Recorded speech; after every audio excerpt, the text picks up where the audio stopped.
Hi everyone, I'm John C. Morley, the host of the JMOR Tech Talk Show and Inspirations for Your Life.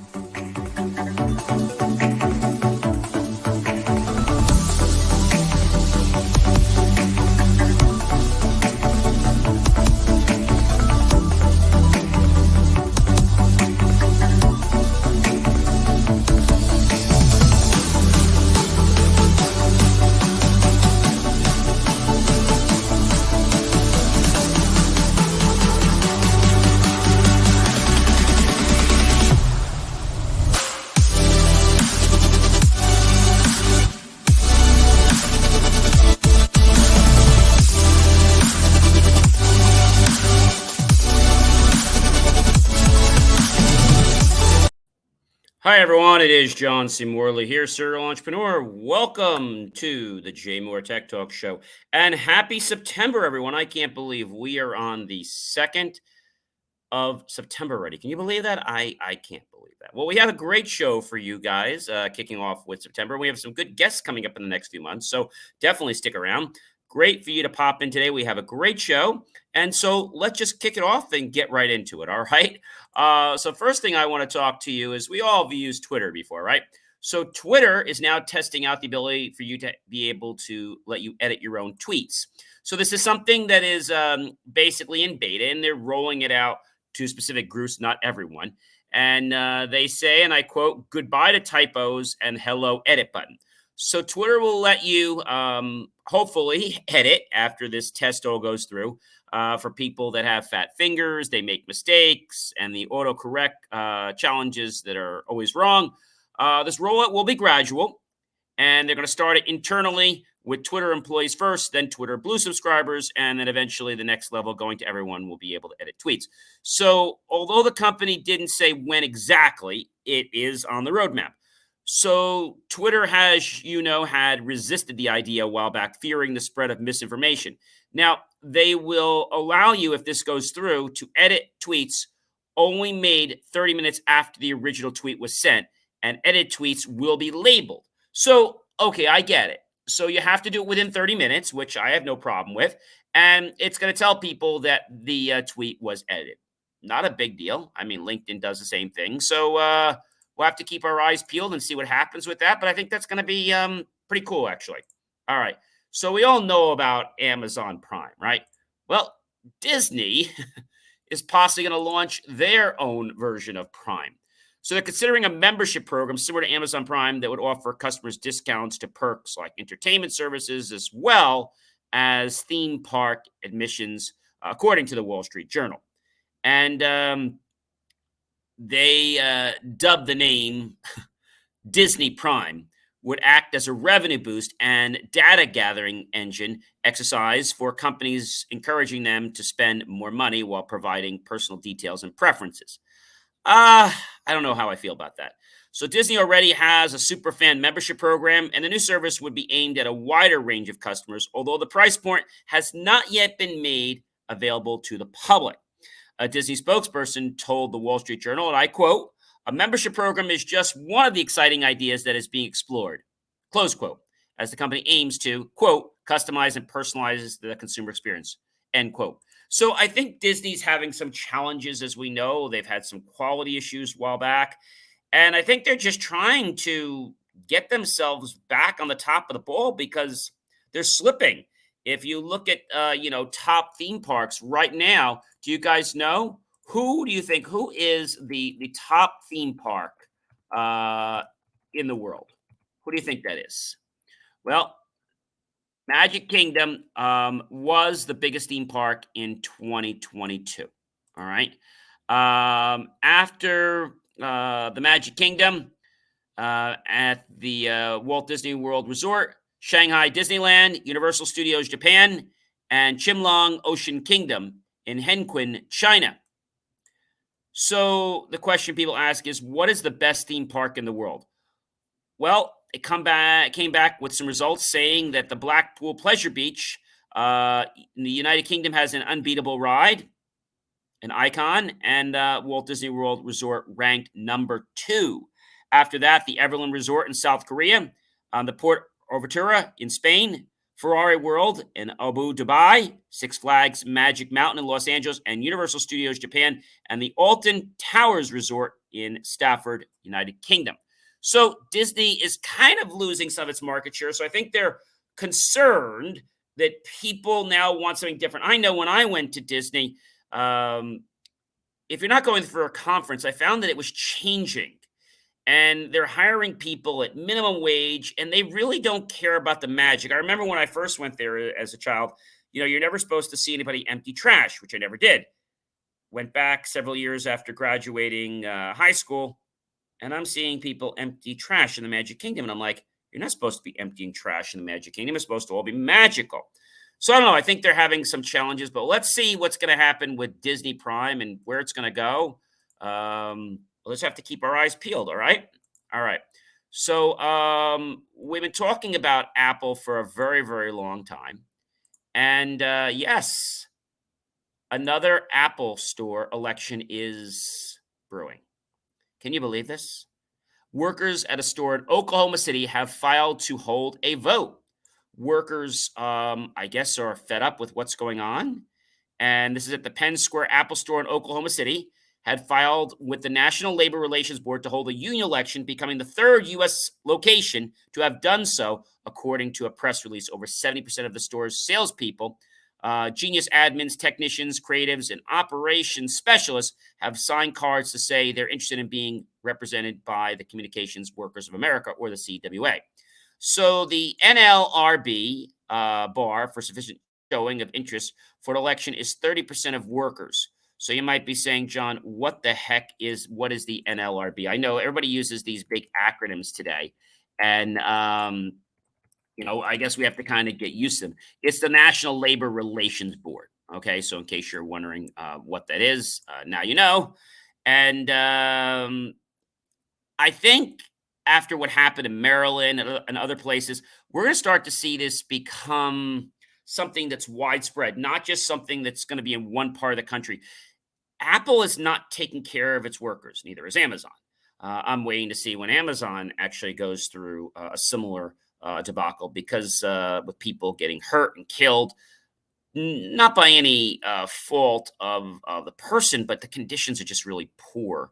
I've heard the conditions are not bad at Apple. However, the big challenge is that the staff is not being treated fairly. So that is a big, big problem. And with more legal challenges that are on the pipeline, yes, you heard it right. Apple is settling over its App Store moderation and power. What the heck is this all about? Well, Apple settles the lawsuit over its App Store moderation and power. And so the developer and App Store critic Costa Elfratuo had settled his lawsuit with Apple, according to a report from TechCrunch. The suit was filed in March 2021, arguing that Apple made it difficult for him to sell his app, FlickType, on the App Store after it seemingly lost interest in acquiring the tech. The lawsuit alleged that Apple used its monopoly power as maker of the iPhone and as the company in charge of the App Store to crush developers competing with it through exploitative fees and selective applications of opaque and unreasonable constraints. So we all know that these big companies, whether it's Apple, whether it's Google, whether it's Twitter, whether it's Instagram, Meta, Facebook, they all think that they can get away with things because they have a lot of money and they're big. But what we're learning is that these companies are starting to become a little more humble, because the Federal Communications Division, to trade, FTC, they're coming after companies that are starting to, let's say, strut their stuff and say they're a monopoly. Whether they're doing it quietly or they're doing it arrogantly, doesn't matter. If they're not giving people a chance to compete, well, they're going to get some fines or possibly some lawsuits. All right. So we'll have to see what happens. I'm sure Apple hopefully learned their lesson this time. And another interesting challenge that has come up the pike, and that is, ladies and gentlemen, the Chip Wreck. NVIDIA sinks sectors after the U.S. restricts China sales. Now, what the heck's going on with this? I mean, this is insane. So September 1, reported by Reuters, U.S. chip stocks tumbled with a main semiconductor index down more than 3% after NVIDIA, NVDA.O, and Advanced Micro Devices, AMD.O, had said the U.S. officials told them to stop exporting cutting edge processors for artificial intelligence to China. NVIDIA stock plummeted to 11% on track for its biggest one-day percentage drop since 2020, while smaller rival AMD stocks fell almost 6%. As of midday, about $40 billion worth of NVIDIA stocks market value had evaporated.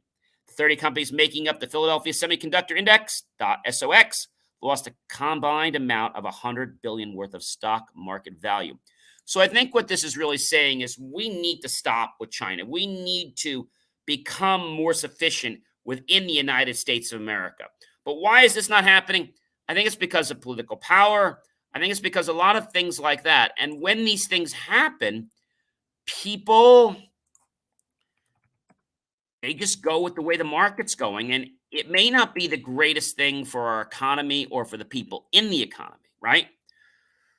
But I think everyone just feels that they can control people with money and power.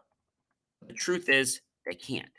So if you're a company, just like we learned with the FTC and the FCC, you can't get around stuff like this because if you do, it's going to be a big, big problem. And so when we think about this, I know there's going to be challenges. Definitely going to be challenges. So we're going to have to see what happens and where things are going. But I definitely know that our world needs to change because if it doesn't change, it's going to leave many people behind. And if it leaves many people behind, then we're going to have a serious, serious problem. And chip wrecks are just the beginning. And so if we think about what's going on with the stock market and how the semiconductor industry is changing and how they're now trying to restrict things to China, hopefully this will get the United States to wake up and say, hey, we need to get on board and figure out how to manufacture our own chips. Not too long ago, I was speaking with somebody who was talking to a company that actually is going to start hiring people in the U.S. to manufacture chips in the United States. I'll believe that when I see it, but I think it's definitely a step in the right direction. I think us relying on other countries, especially third world countries, for production and stuff, I think that's a serious problem. And we're just putting ourselves further in debt. So this needs to stop, ladies and gentlemen. It has to stop. If it doesn't stop, I just see big, big problems. I mean, serious problems that could really affect us as a country. All right. So we were talking about self-driving cars for a while. Well, did you know that General Motors, yes, the startup Cruise, recalls and revised self-driving software after a crash? So what the heck happened here? I mean, this is insane. General Motors startup Cruise LLC is what they're called, said that it had, and I quote, recalled and updated software in 80 self-driving vehicles after June's crash in San Francisco that left 2 people injured. The federal regulators said the recalled software could incorrectly predict an oncoming vehicle's path, and Cruise said it had determined this unusual scenario would not reoccur after the update. The National Highway Traffic Safety Administration, or the NHTSA, has stepped up its scrutiny of advanced driver assistance systems and autonomous vehicle systems in recent months. And last year, it directed all automakers and tech companies to promptly report crashes involving self-driving vehicles. So the NHTSA, just in case you weren't following, the National Highway Traffic and Safety Administration, said Thursday, a few weeks back, that Cruise's recall filing to address a safety defect in its automated driving system server was required by law. Then why do some companies not do it? Maybe they think they can sneak it under the table and the people never notice. But when lives are affected, that's a serious problem. The NHTSA added it expects all manufacturers, including those developing automated driving systems, to continuously ensure that they are meeting the requirements to initiate a recall for any safety issues that pose an unreasonable risk to safety. The NHTSA said the recalled Cruise software could, in certain circumstances, when making an unprotected left, cause the autonomous driving system to incorrectly predict another vehicle's path or be insufficiently reactive to a sudden path change of a road user. I see that as a big, big problem. After the software update, Cruise said that it had gradually reintroduced unprotected left turns, which refers to turning left in an intersection with a solid green light that directs all traffic, rather than a designated green arrow just for turning vehicles. Uh, I don't know. I still feel that self-driving vehicles, they have a long way to go. I mean, we're not ready for self-driving vehicles yet. Why? I believe it's because of what's going on. Um, it really is a challenge, but I know, ladies and gentlemen, that it's definitely going to be a problem. I mean, definitely going to be a problem. Why? I think it's going to be a problem for a lot of reasons.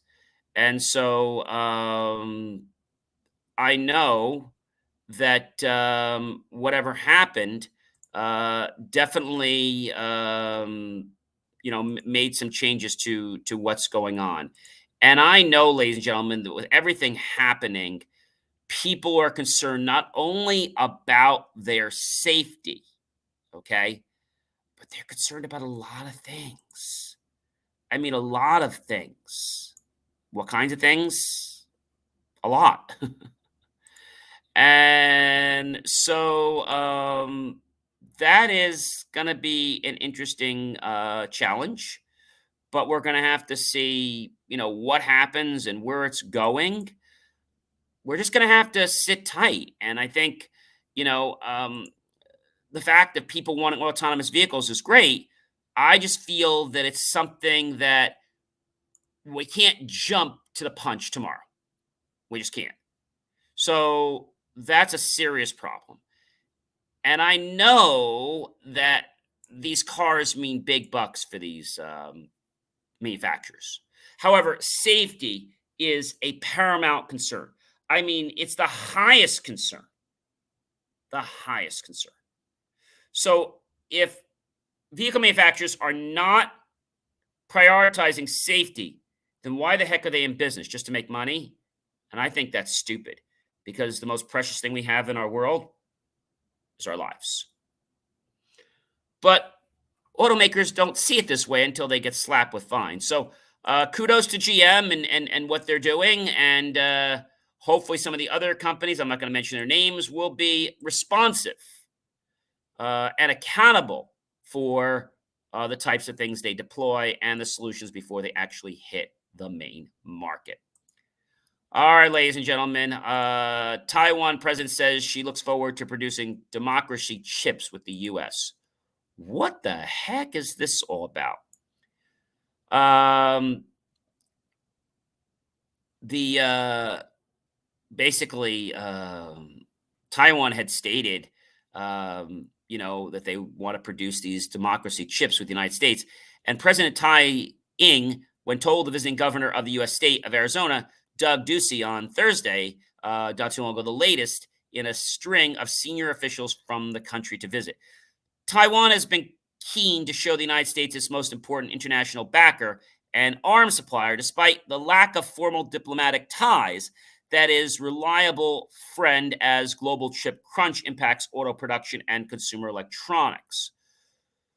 Taiwan's semiconductor manufacturing, a major Apple Inc. supplier and the world's largest contract chip manufacturer, is constructing a $12 billion plant in Arizona. I think that is a big kudos because we need production for these things to be in the United States. So kudos to Taiwan for doing that. I think if they didn't do that, I think we probably would have just ousted them. And it would have been bad for the economy and lots of things. So I'm happy to see that they're going to do that. In the face of an authoritarian expansionism and the challenges of post-pandemic era, Taiwan seeks to bolster cooperation with the United States in the semiconductor and other high-tech industries. Tai said at the meeting in the presidential office in Taipei. So I think they're on board and they want to do what's right. And we all know this is going to help our economy, help their economy, and help everyone in the world. And so Arizona is also where the Taiwanese F-16 pilots train at the Luke Air Force Base, which Tai also mentioned. Taiwan and the United States will continue to build on their important alliance to safeguard peace and stability in the Indo-Pacific. China claims Taiwan as its territory despite the strong objections of the democracy area elected the government in Taipei, which rejects Beijing's sovereignty claims. China has been carrying out military drills near Taiwan since Pelosi's visit to express its anger at what it views as stepped up U.S. support for the island. So I think what's happening is good. And my only question is, where is this going? Is this really going to do something for us, or is this a placation? I don't know. It sounds like it's good because they're spending a lot of money to build a factory here, but is that really going to go through in the best way? I don't know. I hope that they're going to hire all U.S. people, a lot of U.S. people, I should say, and that they are going to truly be a big pipeline for the United States. Because if that happens, now we'll be able to get chips faster. We'll be able to get them more reliably. And when things are manufactured in the United States, I just feel that quality is just a little better. So I think that's good. There'll be more R&D because now we're going to have things right in the United States, and Arizona's close to a lot of states, and we can get things in that Arizona very easily by FedEx, DHL, UPS, etc., and other carriers. So I'm excited with what's happening. Now, the question you might be asking me is, when is this new semiconductor plant in Arizona going to open? Well, the project is under construction on 1,129 acre of land near the Interstate 17 and Loop 303 at the TSMC purchased in December of 2020. And according to the company representative, the construction is scheduled to be operational in 2024. The project represents the largest foreign direct investment in Arizona's history. So interesting. They're hoping to begin mass production, like I said, the first quarter of 2024. The question I have is, when will the new site, be ready for use? And I think it's an enormous project. As they said, it's on schedule to start operations in 2024. The TSMC is spending $89 million to buy this 1,128 acre of undeveloped land. So it's very interesting, and we're going to have to see. Taiwan Semiconductor is basically what it is buying it. So if you're seeing, again, we have more acronyms. The TSMC, again, which is Taiwan Semiconductor Manufacturing Company. So I'm very happy to hear that this is coming to the United States and that this is going to open up a lot more jobs. And I'm really excited because this is amazing. They're saying that the construction had started in 2021. So it's a little confusing, but I think it's meaning that they're going to be ready by 2024 to operate. It's a little confusing, some of the jargon here, what they're saying. So it'll be production ready in 2024. That's what they're saying. So they're going to be ready to produce in 2024. So I think that's what they're saying in June 1st of 2021 is when they had began the construction. So I think this is great. And I think if we can get more companies to do this, I think it gives the United States some control, and I think it gives the other companies an edge because that shows that they want to work with the United States. I mean, let's just think of, for a moment, Lenovo laptops, right? Let's think for a moment that Lenovo could be manufactured right here in Arizona. That would really change. We all know the debacle as, IBM ThinkPad. Then they licensed off the rights to Lenovo, as long as IBM still has the authority to service them. That's what was the agreement, and that has to stay in place. So IBM wants to be in the service business. They don't want to be in the manufacturing business. So I think that's good. I'm happy where it's going, and I just look forward to a lot of great success, especially with things like robots and stuff like that. So we could have factories now producing that right here in the United States. So that would be really cool. All right. Bosch. We all know Bosch. Bosch produces great dishwashers. They produce lots of other great appliances. To invest 200 million to make fuel cell stacks in South Carolina. What is all this about? Well, Bosch, as you know, continues growth to support hydrogen economy, and their first production of a fuel cell technology in the United States um, had started August 31st, 2022. And the stack is the heart of a fuel cell power module that will propel Class 8 trucks. The Anderson facility will expand on its expertise in electronics and sensors with new production supporting fuel cells, and Bosch's proficiency in commercializing technology will make mass production of fuel cell stacks possible.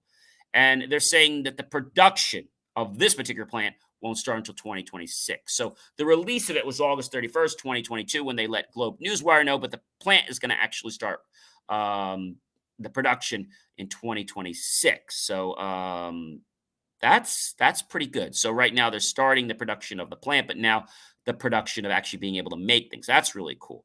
So this is something that they've been waiting on bated breath for years. And Bosch expands its deep manufacturing presence in South Carolina, which I think is great. Do you guys know where is Bosch headquartered? Does anybody know? Well, Bosch is their headquarters is in Gerlingen, Germany. But where is Bosch headquartered in the US? So, Robert Bosch, commonly known as Bosch, is a German multinational engineering and technology company headquartered in Gerlingen, Germany. The company was founded by Robert Bosch in Stuttgart in 1886, and Bosch is 92% owned by Robert Bosch Stiftung, a charitable institution. I think that's pretty amazing. Um, and you might be saying, well, who owns Bosch? Well, 94% of the share capital of Robert Bosch GmbH is held by Robert Bosch Stiftung GmbH, a charitable foundation, and the remaining shares are held by Robert Bosch GmbH and by a corporation owned by the Bosch family. Bosch has always had a very high level of engineering, and Mike Mansuti is the president of Bosch in North America. And so I think this is pretty good. What's going on. Obviously, they're not an inexpensive product, but right now, Bosch is headquartered in Detroit, United States of America, and now they're going to expand their presence in South Carolina. So I think this is really a great turn of events with the new Bosch fuel cell, offering long ranges and short refueling times to vehicles to be openly near CO2. So I think this is really cool. And mobile fuel cells offer long ranges, as we said, short refueling times, and nearly CO2 free fuel. The fuel stack converts hydrogen and ambient oxygen into electrical energy. I think that is absolutely amazing. So I think the key here is that as companies pioneer forward, they need to build technology that's going to help our world. I mean, I think that's the most important thing of our lives, and it's going to help others.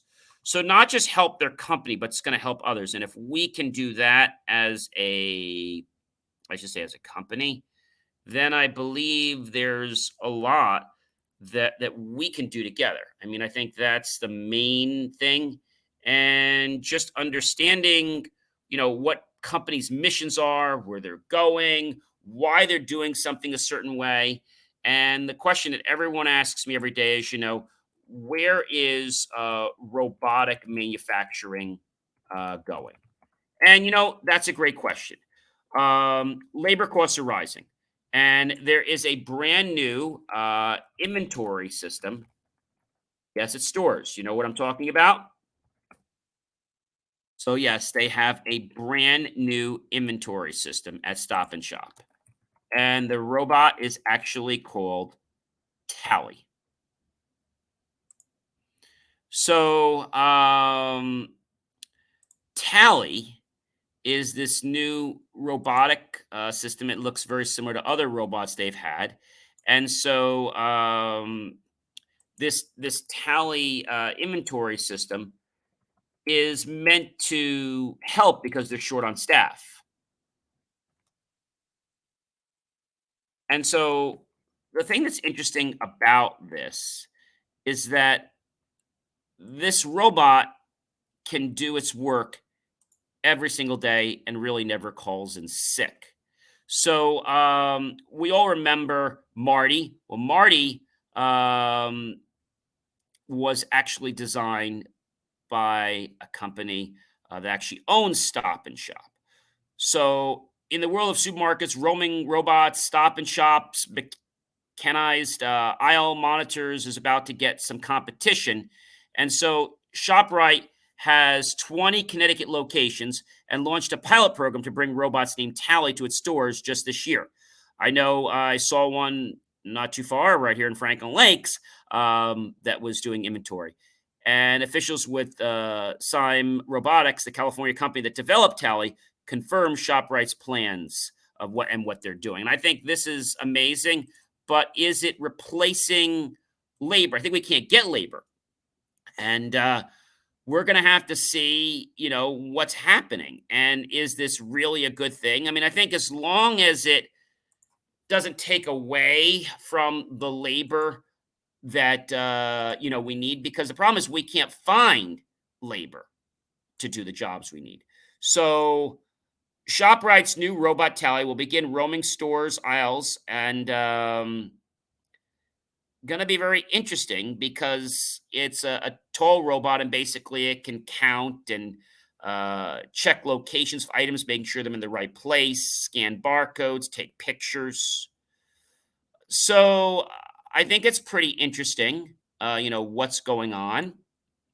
And the question I have is, where else are we going? Well, we're going to see a lot more automation and robots. I feel that we just need to not put a robot in the place of a human's job.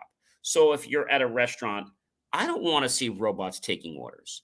I don't mind the robots actually preparing the food, providing it's not culinary. And I also don't mind a robot, let's say, helping with some of the tasks behind the scenes, like maybe that's side work and cleaning and stuff like that. But I don't think the robot should be in the presence of the customer. So what I want to call is something Disney uses: on stage and off stage. So on stage means that's the things that the clients see every single day. Off stage is what the clients don't see, and that's what only management sees or the employees see. So I know when I took a course in Disney many years ago, they had on stage and off stage, and they were very picky that whenever you go on stage, it has to be perfect and prim and proper. Same thing in a store like Nordstrom's or J.C. Penney's or any big store you visit. They have their on-stage look, which has to be prim, proper, and to the lines. And then they have their off-stage, which is nice, but it's not as glitzy and not as attractive looking as the on-stage. So before I do say goodbye, because we're at the top of our hour again, I can't believe that we're at the end of our show. I know that Marcus will be joining us hopefully back in another couple weeks. He's been doing some things, but as you know, the company he's working with has been expanding, but we're looking forward to having him back on as co-host very soon, because we definitely do miss him on the show from his company, Transform You Media Networks. And it's great to be a part of them and all the great things they're doing, along with his radio station and stuff like that. Also, ladies and gentlemen, if you're looking for great content to improve the quality of your life and everyone else in it that you care so much about, what are you waiting for? Go to Believe, Believe, meachieve.com. Yes, it's very easy to visit that link. And I'm going to go ahead and put that on the screen for you right now. So you can go to http://believemeachieve.com. That's all it is, ladies and gentlemen. Believemeachieve.com. And if you click on that, you'll be able to get great information. You'll be able to go to my link tree, which has so much information. I mean, there's a John's Daily National Day video. There's TikTok. There's science channels. There's motivational channels. There's a JCM Academy coaching. There's so much there. And you can watch it now. You can watch it at 3 a.m. You can watch it at 4 a.m. You could watch it anytime you want. There's so many nuggets there. The thing we launched today was all about empathy. Do you know what empathy is? Empathy is not just being there for someone, it's understanding their feelings. So I like to use the example of somebody passed away and you had, let's say, a pet that passed away. You should never presume that that pet or the family member or brother or sister, cousin or aunt, uncle, mother, father is exactly the same. Because even though it's important, what I would say to somebody is, look, I've lost loved ones in the past, or I've lost pets before in the past, and I know what it felt like for me, but I don't want to even try to say that I know what you're feeling. I know what I felt, and I know it wasn't good, but I know everyone's different. And I'd love to hear how you're feeling right now or how I might be able to help you. And so I think when you approach it from that perspective, people are more open to wanting to talk with you. They don't see you as a know it all. They see you as somebody who's humble, somebody who cares about them. But if you come off, well, I lost somebody too, and it's no big deal, just mourn and go back to work. You see, that's an arrogant somebody, right? And I think the problem is a lot of people in our world might have these things, but they come in these compartments and they feel that they live in a bubble. And when they leave the bubble, well, it's like their empathy goes away. And in order to be successful in our world, you have to be understanding, you have to be empathetic, should be humble too. And you need to understand another thing that when someone has a situation, to empathize with them, you try to understand their feelings. But you should never say that you truly know how they're feeling. Because when you do that, that's a recipe for somebody who's going to fight back. Well, I know you lost someone. I know how you feel. So I say, look, I know you lost someone. I've lost relatives in my life, and I know I didn't feel good what it's like. But I don't even want to say I know how you're feeling because everyone takes their losses completely differently. And they might be open at saying, yeah, thanks, I appreciate that. How are you feeling? Oh, I'm feeling lousy. You know, uh, that grandmother, that grandfather, it was my life. They took me out to the park every week, or they took me to lunch every first Friday, or they took me on my first trip to Disney World, or whatever it is. And because I say, I had grandparents that took me places too, and I don't know if it's similar, but I miss them. I miss not being able to pick up the phone. I know sometimes I pick up the phone and I dial their phone. I'm like, wait, I can't call them. They're not alive. And I don't mean to cry, but just thinking that I could pick up the phone and call them, tell them I love them, tell them I want to come over. I can't. And I know that they're watching over me. I know they're telling me, John, don't be sad. I know they're telling me that they're proud of me. I know they're telling me that they're protecting me, that they're not just watching over me, that they're praying for me, and that when I get a victory, they're rooting right along with me in heaven. And taking a moment to hear that, it makes me feel good.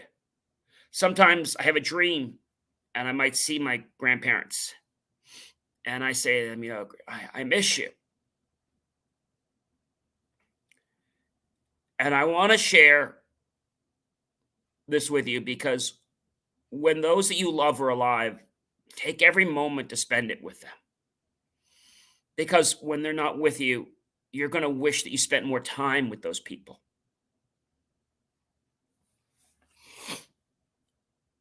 Having a friend that maybe lost a grandparent too, even though that might be the same to you, it may not be the same to them. Let them tell you about their experience. Let them cry. the best thing you could say to them is, "Hey, I lost a grandparent. I lost a couple. I lost all my grandparents, and I feel pretty bad. I don't know exactly how you're feeling, or if it's the same or not." And they're gonna want to share with you what's going on. If I say, "Hey, I lost my grandparents, and I know you lost yours, and I'm sure it's probably the same thing." No, don't do that, because that person's going to resent you. They're going to be mad at you, because everyone losing somebody is special to them. There could be a million grandparents, and 200 people lost their grandparents, but each one is different. Even though you all did similar things, each person's going to react differently. So when you say to them, "Look, I lost this person. I don't know what it feels like for you to lose yours, but I know what it felt like to lose mine. And if you want to share with me how you're feeling, I'd be happy to listen." See, that's what a person needs. That's what empathy is. But let's just end with this, and this comes right from my good friends, Merriam-Webster. I'm going to end with the definition of empathy. Empathy is a noun: the action of understanding, being aware of, being sensitive to, vicariously experiencing the feelings, thoughts, and experiences of another, of either the past or present, without having the feelings, thoughts, and experience fully communicated in objectively explicitive manner. The imaginative projection of a subjective state into an object so that the object appears to be infused with it. I know a lot of times we want to discount somebody because we just want to move on. Let's slow down. Let's not rush somebody through their feelings or through their situation. Let's empathize with them. And if we can't empathize with them for something we're going through or something in our own lives, just politely excuse yourself.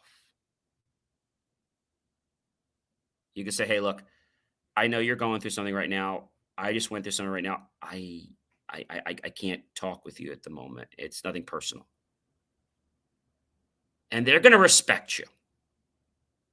That's the most important thing I have to say with you. If you'd like to be a guest on the JMOR Tech Talk Show, go to jmor.com, click on reach out today, apply by filling out the application. We'll reach out to you if we feel that you're a match after you submit your proposal. And I want to thank you so much for joining us today on the JMOR Tech Talk Show.